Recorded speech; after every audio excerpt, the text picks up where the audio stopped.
Okay, so we're going to be talking about monetary and fiscal policy and examples of this in American government history. Okay, firstly, we're going to talk about monetary policy, which is trying to repair the economy by altering the money supply. Um, and this is done by the Federal Reserve System. So their job is to control inflation and increase employment by supplying money. And they do this in three different ways. Um, that's pretty much all you need to know, but knowing the three different ways can give you a better concept of what's going on. So the first way is by creating money. They don't actually like print out the money, but it's their job to take this money and put it into the economy.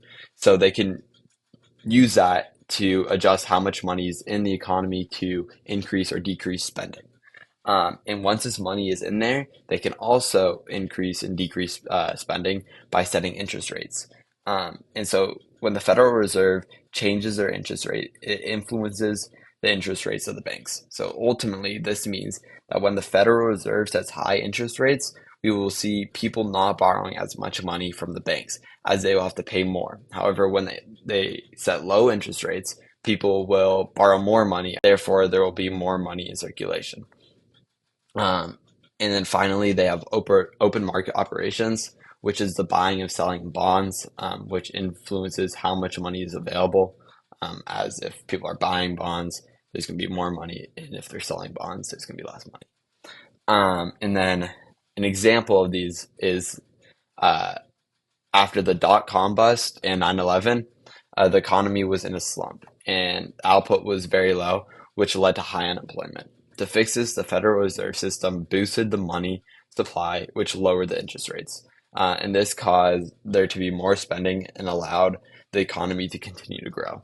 Another example of this was in the late 1970s, where prices rose by 13% per year. So they decreased the money supply, which caused interest rates to rise and ultimately less money was spent.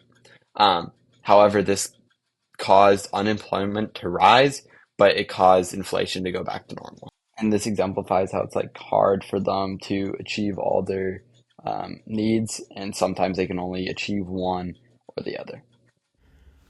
Okay, on to fiscal policy. To put it simply, fiscal policy is the use of government spending and taxation to influence the economy. They influence the economy by manipulating taxes and spending, either by raising taxes, lowering taxes, raising spending, or lowering spending. Now, raising taxes and lowering spending, when paired together, is considered contractionary fiscal policy, while lowering taxes and increasing spending would be considered expansionary fiscal policy. The main goals of fiscal policy is to keep unemployment low and curb inflation. During recessions like a stock market crash or the Great Depression, the economy can plummet and we can see the government using fiscal policy to revive it. For example, during the late 90s and early 2000s, Bill Clinton wanted to make a lot of changes when he was in office.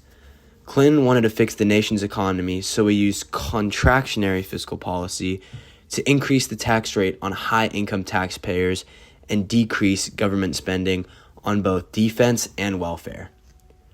We can also see how an increase of spending through expansionary fiscal policy through the New Deal helped fix the economy. When the Great Depression hit, many people were unemployed, so Congress passed many laws that created organizations that gave temporary jobs to people. They would build infrastructure and also use their money from those jobs to increase spending, thus helping the economy.